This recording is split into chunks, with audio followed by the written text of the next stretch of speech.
Hey internets, so lately I've been digging around some commie memes. You know, the memes from people who openly identify as Marxist-Leninists, and sometimes even directly praise Mao or say that the DPRK really isn't that bad, guys. Sometimes also known as tanky memes. Now, unlike general lib-left memes, which was the focus of my previous video on this topic, commie memes actually have a significantly higher chance of being occasionally good. Like for instance, this meme. US elections be like, vote between basically the same guy. Now, aside from the slight Star Wars cringe, is pretty much spot on. Democracy is indeed very much often like that, unfortunately. When you have a duopoly where both parties are only slightly different from each other, but are both functionally utilitarian towards furthering the goals of the establishment, yeah, that's pretty much how it is. Effectively turning democracy into a suggestion box for slaves. Well, let's take it a step further. How about this meme? Here we have Zelensky asking for another $300 billion in weapons, and Joe Biden saying, anytime, Jack. And then we have a worker saying, can I have sick pay? Probably in reference to the railroad strike that happened. And of course, Joe Biden saying, not a chance, sonny boy. Now, considering that he actually did shut down that rail strike, this is, for the most part, correct, and pretty funny because of that, because it shows that Joe Biden doesn't really care about what he claims to care about. So calling the Bidenster out on his hypocrisy is indeed pretty good humor. However, there's a slight problem with this. While it's definitely true that Biden is completely unprincipled in a humorous and digestible way, the issue comes when you remember just how exactly the commies want workers to get their sick pay. Ordinarily, you want higher competition from a greater number of businesses so that those businesses would then be incentivized to offer more paid medical leave. This is why the jobs that already have decent benefits are usually the ones that either have higher skill requirements for their employees and thus have greater competition already finding employees, or they have a low barrier to entry so that there are so many of said businesses that they must compete to offer better benefits. So you really just want to lower those barriers to entry. You don't actually need the state to really force it to happen. And in fact, trying to do so would actually increase those barriers to entry, creating the very problem that you're complaining about. This meme doesn't really put that into context because the reality is that commies generally don't believe in free market competition. They rather see that as a bad thing, but rather that the government should do everything by force. Therefore, this meme is also coming from a place of being unprincipled. They aren't actually against authority being used in poorly thought out ways to fix a problem in an efficient manner. They just don't like it when it's used in a way that they don't like. So while this meme is definitely funny on its surface, when you consider the place that it's coming from and the context that it's coming from, suddenly it becomes a little questionable. But for the most part, you give it a pass. And that brings me to the main topic of the video. You see, the problem with communist memes is that they have a strong tendency to just, well, outright lie to you, or just otherwise try to gaslight you, or deceive you in some manner. And you may be wondering just how bad this can get. Well, I'm going to show you. Let's start with this meme. My views aren't skewed in any direction. I only get my information from unbiased sources. And then the guy says there's no such thing as unbiased media. All media is biased. Media companies in a capitalist country are owned by capitalists and reflect the views of the capitalist owner. And then he's sweating. Now, at first this may seem technically true. There is indeed no such thing as unbiased media. The problem here is that this is a fundamental fact of reality, not some weird product of capitalism. Media is always biased because people are always biased. Everyone has something that they believe in, and they will always reflect that in how they convey information. This will not magically go away by changing the economic system.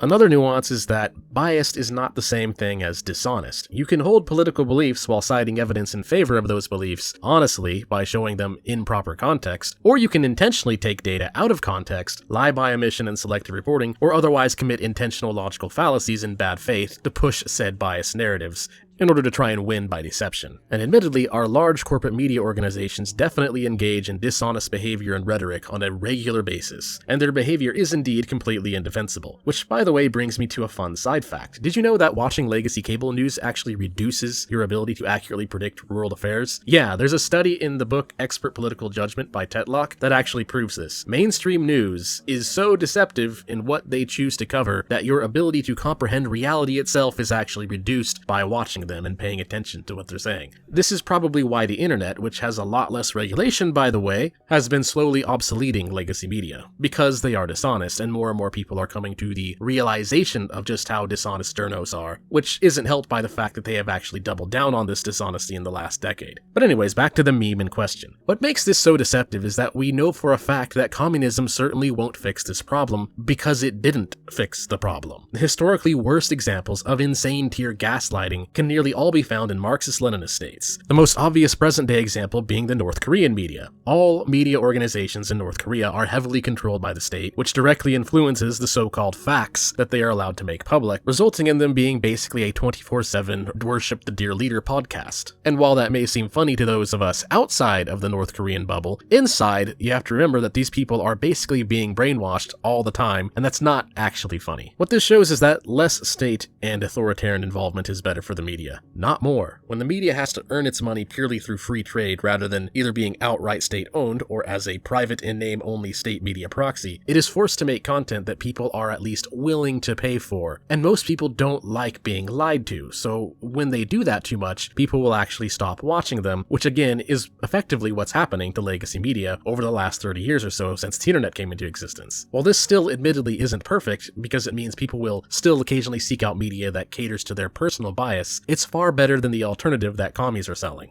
But admittedly, that's kind of an obvious one. Let's go even deeper. So here we have Megamind saying you can't blame imperialism's actions on capitalism. People who support capitalism are always bad guys. Yep, that's pretty much how they work their optics. The argument at its core is basically imperialism, and apparently capitalism has now been redefined to when the government does stuff. Never mind the fact that wars and expansion have been going on for, well, basically as far as human history. You see the problem here. They are blaming issues of the human condition on capitalism, despite the fact that these issues have existed long before money was even invented, and certainly aren't just going to magically go away with communism. And take a look at Lenin back there in the background with his book. Yeah, Lenin's book where he blames the fact that the great power countries were taking over more land from the 1800s to 1900s on capitalism. Or maybe it could have just been the fact that industrialization led to the invention of faster travel methods, which let countries globalize faster.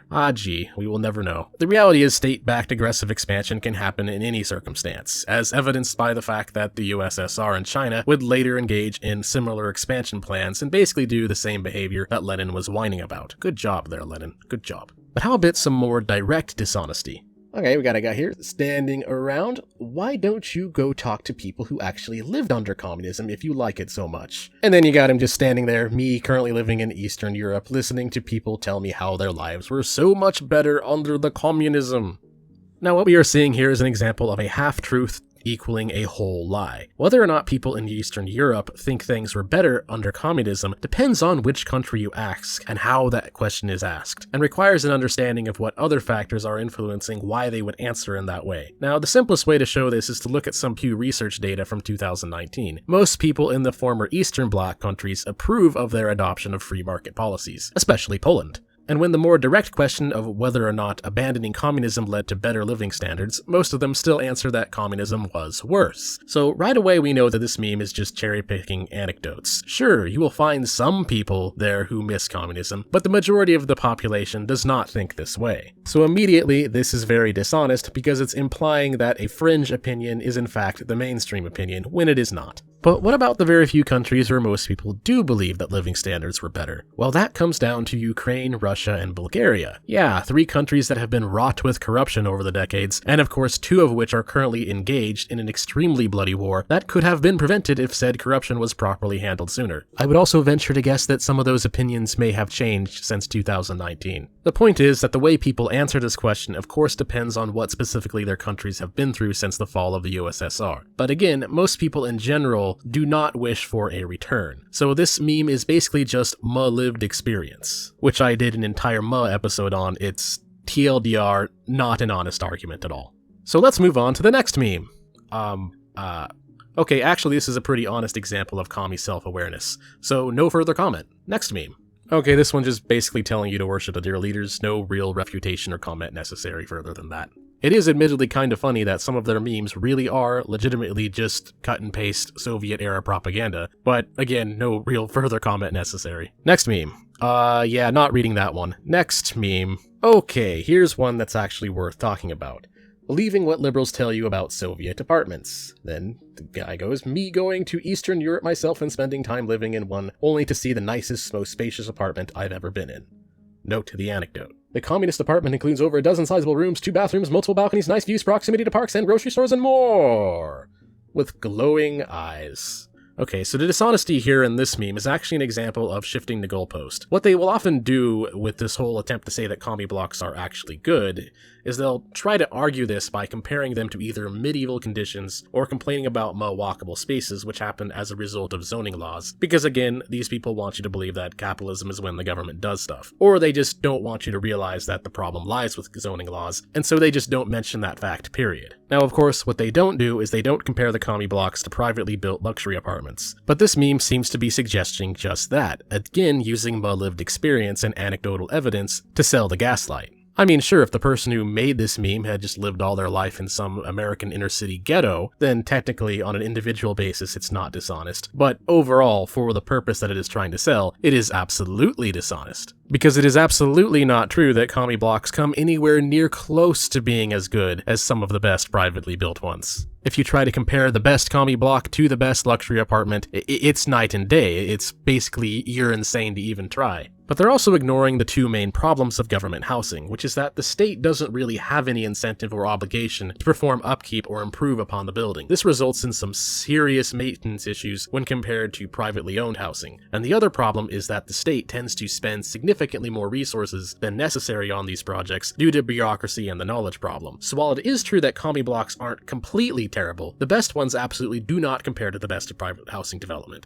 not even close, and are generally built in a manner that is extremely inefficient. Now, how about one last refutation? Capitalism, the tendency for rate of profitability to fall. Now this one is basically just pure commie cope. At first it sounds technical and sounds accurate unless you actually understand what it is they're talking about. There is no rate of profitability. It is a completely made up term that relies entirely on the existence of surplus labor value, which doesn't exist, and is a point that has been refuted by several schools of economic thought thousands of times. In order to fully understand why it is wrong, you would have to read Mises, but the TLDR of it is that they're looking at labor surplus and then claiming that capitalism is falling in order to ignore trends in actual overall economic growth, so that they can create their own fake coping graph so that they can continue to ignore reality. It completely ignores the way that technological advancements and the way people subjectively value those advancements can increase everyone's wealth and open up new ventures for profit. Which is why actual meaningful measures of economic progress show that the optimists are generally right.